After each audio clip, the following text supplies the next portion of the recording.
علماء کرام کی موجودگی یہ پتہ دے رہی ہے کہ اس سیگمنٹ کا ٹائم ہو گیا ہے جس میں ایک خاص موضوع ہوتا ہے، علماء اس پہ گفتگو کرتے ہیں۔ سیگمنٹ کا نام ہے عالم ٹائم۔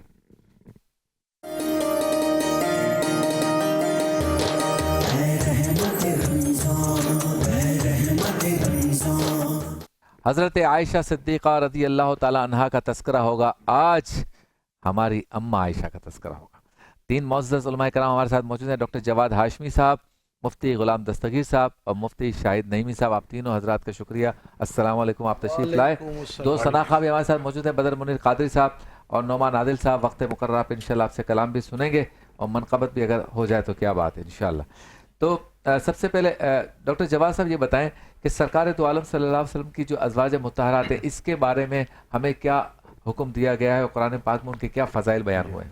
بسم اللہ الرحمن الرحیم۔ قرآن کریم کے اندر اگر آپ دیکھیں تو اللہ رب العزت نے دو صورتوں کے اندر ازواج مطہرات کا تذکرہ فرمایا ہے، سورہ مبارکہ احزاب اور سورہ مبارکہ تحریم۔ میں سورہ مبارکہ احزاب کی چند آیات کی طرف اشارہ کروں گا۔ دیکھیں اللہ تعالیٰ نے ارشاد فرمایا کہ النبی اولیٰ بالمؤمنین من انفسہم، نبی اکرم صلی اللہ علیہ وسلم مومنین سے ان کی جانوں کے اوپر اولویت رکھتے ہیں، یعنی جتنا حق ہمیں اپنی جان کے اوپر ہے اس سے زیادہ حق ہماری جانوں کے اوپر اللہ کے رسول کو ہے، حضور اکرم صلی اللہ علیہ وسلم کو ہمارے اوپر۔ اور پھر فرمایا وہ ازواجہ امہاتہم، اور آپ کی جو ازواج ہیں وہ مومنین کی مائیں ہیں۔ تو اس آیت کریمہ کے اندر اللہ رب العزت نے باقاعدہ واضح الفاظ میں ازواج مطہرات کو ماں کا درجہ دیا ہے اہل ایمان کا، کہ یعنی ماں کے درجے کے حوالے سے بھی یہاں پر جو مفسرین نے بیان فرمائے وہ احترام کے اعتبار سے، ٹھیک ہے، نکاح کی حرمت کے اعتبار سے ان کا جو مقام ہے، مرتبہ ہے، وہ ماں کا ہے۔ جس طرح ایک ماں کا احترام کرنا چاہیے اولاد کو، اسی طرح جو ہے ازواج مطہرات کا، ازواج النبی کا احترام کرنا ہر اہل ایمان کے اوپر جو ہے وہ لازم ہے۔ اچھا آگے اگر آپ دیکھیں تو ان کا جو مقام ہے وہ ایسا ہے کہ وَمَن يَقْنُتْ مِنكُنَّ لِلَّهِ وَرَسُولِهِ وَتَعْمَلُ صَالِحًا نُؤْتِهَا أَجْرَهَا مرتين، کہ تم میں سے اگر کوئی نیک اعمال انجام دے دے، رسول اللہ کی اطاعت اگر کریں، عمل نیک اگر انجام دے دیں تو ہم اسے دگنا اجر دیں گے۔ ٹھیک ہے، عام لوگ اگر نیک اعمال اگر انجام دے دیں تو ان کے لیے ایک اجر، ظاہر آپ نے ایک عمل انجام دیا جو کیا وہی ملا، لیکن یہاں پر ازواج مطہرات کا جو مقام ہے اس کی بنیاد پر اللہ رب العزت نے فرمایا کہ آپ کو اس نیکی کا دگنا اجر دیا جائے گا، دگنا جو ہے وہ ثواب دیا جائے گا، اور ہم نے اس کے لیے عزت کا رزق مہیا کر رکھا ہے۔ البتہ اس سے پہلی والی آیت کریمہ کے اندر ظاہر جو مقام ہے، مرتبہ ہے، اس کی بنیاد پر یہ بھی فرمایا کہ یا نساء النبی من یأت منکن بفاحشۃ مبینہ یضاعف لها العذاب ضعفین، کہ اگر کوئی بے حیائی کے اگر مرتکب ہو جائیں، کوئی اگر خلاف شرع اگر عمل انجام پائیں تو جو عذاب ہے، جو گناہ ہے وہ بھی دگنا دیا جائے گا۔ یعنی جو مقام ہے، جو مرتبہ ہے، اس کا تقاضا یہ ہے کہ نیکی اگر ہو تو ان کا مقام بھی زیادہ ہو، اور اگر خدا نخواستہ کوئی نافرمانی اگر ہو تو اس کے اوپر جو ہے وہ تنبیہ بھی اسی حساب سے وہ زیادہ۔ اور یہ کیوں ہے؟ یہ اس آیت کریمہ کے اندر فرمایا کہ جو ان کا یا نساء النبی لستن کاحد من النساء، اے ازواج پیغمبر اکرم صلی اللہ علیہ وسلم، آپ باقی خواتین کی طرح نہیں ہیں، معاشرے کی جو باقی خواتین ہیں، باقی جو مسلمان عورتیں ہیں ان کی طرح آپ نہیں ہیں۔ ان اتقیتن فلا تخضعن بالقول، کہ اگر آپ تقوی رکھتی ہیں تو نرم لہجے میں پھر لوگوں کے ساتھ بات نہ کریں۔ فیطمع الذی فی قلبہ مرض، کیونکہ اس نرمی کلام کی وجہ سے اس کے دل میں، کہ جس کے دل کے اندر بیماری ہے، ٹھیک ہے، جو بیماری رکھتا ہے، یعنی جو منافقین ہیں ان کے دلوں کے اندر جو ہے وہ طمع پیدا کر سکتے ہیں۔ پھر کیا کریں، کیسے بات کریں؟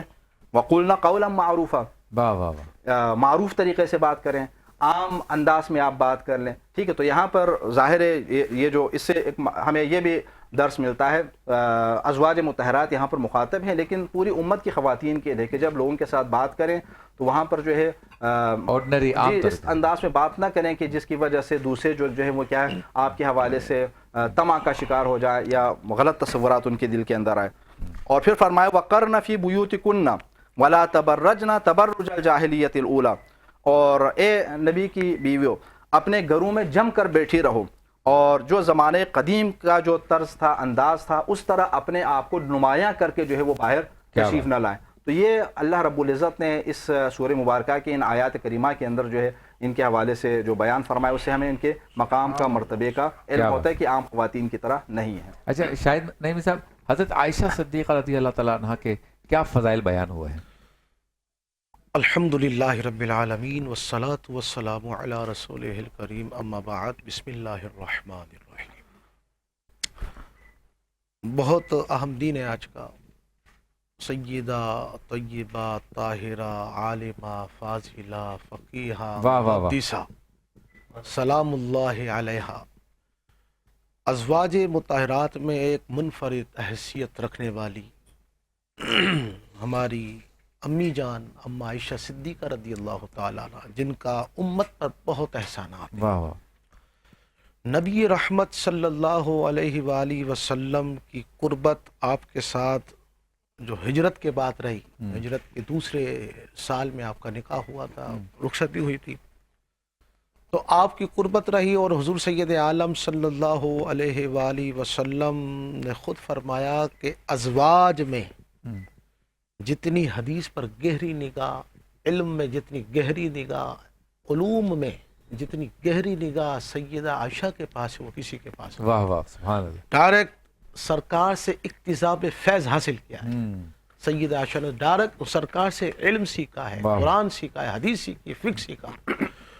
سیدہ عائشہ صدیقہ رضی اللہ تعالی عنہا کی جو مناقب ہیں، فضائل ہیں، وقت اتنا نہیں ہے کہ ہم ان کی شان کو بیان کریں، لیکن چیدہ بات عرض کرتا چلوں کہ آپ رضی اللہ تعالی عنہا جس طریقے سے آپ اللہ کی عبادت اور ریاضت میں ہم تن مصروف رہتی تھی، آپ رضی اللہ تعالی عنہا ایسے بھی راتیں آپ کی خدمت میں آئی ہیں کہ آپ وصال کے بعد بھی اور وصال سے پہلے بھی جی آپ کئی گھنٹوں سجدوں میں پڑے رہتے ہیں۔ واہ واہ۔ جب سرکار صلی اللہ علیہ وسلم نے ایک دن سیدہ سے پوچھا کہ رات سجدے میں رہتی ہے، اللہ سے مانگتی کیا ہے؟ عبداللہ بن زبیر کے الفاظ ہیں جو سیدہ نے سرکار کو بتایا کہ یا رسول اللہ، میں وہ دعائیں مانگتی ہوں جو آپ اپنے رب سے دعائیں مانگتے ہیں۔ واہ واہ واہ۔ میں آپ کے دیکھا دیکھی کرتی، کیا بات۔ جو آپ مانگتے ہیں وہی اللہ سے مانگتی ہوں۔ آپ امت کے لیے اتنے فکر مند رہتے ہیں، میں اسی طریقے سے آپ کی امت کے لیے فکر مند رہتی ہوں، اللہ سے وہی میں التجائے مناجات کرتی رہتی ہوں۔ حضرت عبداللہ بن زبیر فرماتے ہیں کہ عرب کی خواتین کے اندر یا ازواج مطہرات کے اندر فرماتے ہیں ما رأیت احدا اعلم بالقرآن، میں نے اتنی سمجھ بوجھ اور علم حاصل کرنے والی میں نے ایسی خاتون نہیں دیکھی۔ اچھا تھوڑا سا آگے ولا بتاتے ہیں۔ بفریدۃ ولا بفقہ ولا بمال ولا بحدیث العربی ولا نسب من عائشہ، عائشہ سے بڑھ کر میں نے کسی علم میں، کسی فضیلت میں نے کسی عورت کو نہیں دیکھا۔ کیا بات۔ یہ شان ہے حضرت ام عائشہ صدیقہ رضی اللہ تعالی اچھا مقصد جو نکاح ہوا سرکار سے حضرت عائشہ صدیقہ، اس سے متعلق ذرا بتائیں۔ بسم اللہ الرحمن الرحیم، اہدنا الصراط المستقیم، صدق اللہ العظیم۔ اہل اسلام کی مادران شفیق، مان و مان طہارت پہ لاکھوں سلام۔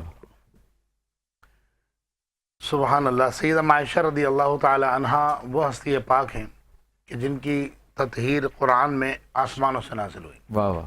اور نکاح کے بعد عقد و جہاں علیہ السلام، یہ بخاری شریف کی حدیث روایت ہے کہ سرکار دو عالم علیہ السلام نے ایک مرتبہ حضرت عائشہ سے فرمایا، عائشہ تمہیں پتہ ہے کہ تمہارے نکاح سے پہلے جبریل امین میرے خواب میں تشریف لائے۔ واہ۔ اچھا، نبی کا جو خواب ہوتا ہے وہ دلیل اور حجت ہوتا ہے۔ صحیح۔ میں یا آپ کوئی شخص خواب دیکھیں تو نہ وہ دلیل ہے نہ حجت ہے، لیکن نبی کا خواب جو ہوتا ہے وہ دلیل بھی ہوتا ہے، حجت بھی ہوتا ہے، اور وحی الہی بھی ہوتا ہے۔ تو ہم حضور نے فرمایا کہ میں نے خواب ہی دیکھا کہ میرے پاس جبریل امین ایک سبز رنگ کا، گرین رنگ کا کپڑا لے کر آئے، ریشم کا، اور اس میں کچھ بند کیا ہوا تھا۔ جبریل نے آ کر وہ کپڑا کھولا اور اس میں عائشہ جانتی کیا تھا؟ عرض کیا رسول اللہ کیا تھا؟ میں اس کے اندر تمہاری تصویر تھی۔ اچھا۔ اور جبریل امین نے کہا یا رسول اللہ یہ عائشہ ہیں جو دنیا میں بھی آپ کی زوجہ ہیں اور آخر میں بھی زوجہ ہیں۔ کیا بات ہے، سبحان اور اللہ۔ سیدہ عائشہ رضی اللہ تعالیٰ عنہ کے جو حضور نے شان بیان فرمائی ہے، طبرانی شریف میں اس طرح امام دہلوی نے لکھی روایت، فرمایا کہ امام زہری فرماتے ہیں کہ سرکار دو عالم علیہ السلام نے ارشاد فرمایا میری تمام امت کی عورتوں کا علم جمع کر لیا جائے۔ یعنی بعض اوقات خواتین اتنی سمجھدار ہوتی ہیں، مردوں سے زیادہ سمجھدار ہوتی ہیں، فقی ہوتی ہیں۔ فرماتا ہے کہ تمام عورتوں کا علم، میری امت کے علم جمع کر لیا جائے، اور میری جتنی ازواج ہیں عائشہ کو چھوڑ کر، فرمایا ان سب کا علم جمع کر لیا جائے، تمام امت کی عورتوں کا علم، تمام ازواج مطہرات کا علم۔ فرمایا عائشہ کے علم کے سامنے جب پیش کیا جائے گا تو عائشہ کا علم ان تمام علموں پر غالب آ جائے گا. واہ واہ. حضرت ام عائشہ صدیقہ رضی اللہ تعالیٰ عنہ خود فرمایا کرتی تھی, فرماتی تھی, یہ بطور تحدیث نعمت کے طور پر تھا, فرمایا بارہا ایسا ہوا یہ اللہ نے مجھے شرف دیا کہ میرے لیے یہ شرف کی بات کہ کئی بار ایسا ہوا کہ آقا دو جہاں صلی اللہ علیہ وسلم میرے بستر مبارک میں تشریف فرما ہوتے تھے اور اللہ کی وحی نازل ہو جاتی تھی. واہ واہ واہ. حضرت عائشہ فرماتی جب نبی کریم علیہ السلام کا آخری وقت آیا تو عالم یہ تھا کہ آپ کے جو بھائی ہیں عبداللہ بن ابی بکر رضی اللہ تعالیٰ عنہ, عبد الرحمن بن ابی بکر, تو روایت میں آتا ہے کہ وہ حضرت عائشہ حضور علیہ السلام جلوہ فرما تھے اور رفیق اعلیٰ سے ملاقات کا وقت آ رہا تھا. فرمایا حضور نے خواہش ظاہر کی مسواک کرنے کی, تو میں نے عبد الرحمن بن ابی بکر سے مسواک لی اور پھر رسول اللہ علیہ السلام کو اپنے منہ میں چبا کر دی. آخری بات کہنا چاہوں گا کہ حضور جو ہے مجد الفسانی رحمۃ اللہ تعالی علیہ فرماتے ہیں, آپ فرماتے ہیں کہ میں روزانہ حضور کو اس طرح سواب کرتا تھا, تو ایک رات میں نے خواب دیکھا. اچھا. خواب کیا دیکھا؟ میں نے خواب یہ دیکھا کہ نبی کریم علیہ السلام تشریف فرمائیں اور میرے ہاتھ میں کھانا ہے, میں رسول اللہ کو کھانا پیش کر رہا ہوں. تو حضور نے رخ انور پھیر لیا. کہتے ہیں میں دوسری طرف گھوم کے گیا, مجدد الفسانی جنہیں بڑے لوگ پیر کہتے ہیں اپنا, تو پھر وہ کہتے ہیں میں دوسری طرف گھوم کے گیا, پھر حضور نے رخ انور پھیر لیا. تو یا رسول میں آپ کے لیے کھانا لے کر آیا ہوں, میں نے خواب میں کہا.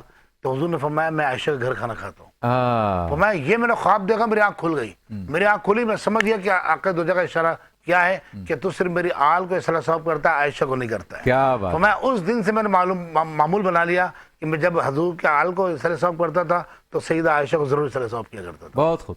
ملاقات ہوتی ہے مختصر سے وقفے کے بعد.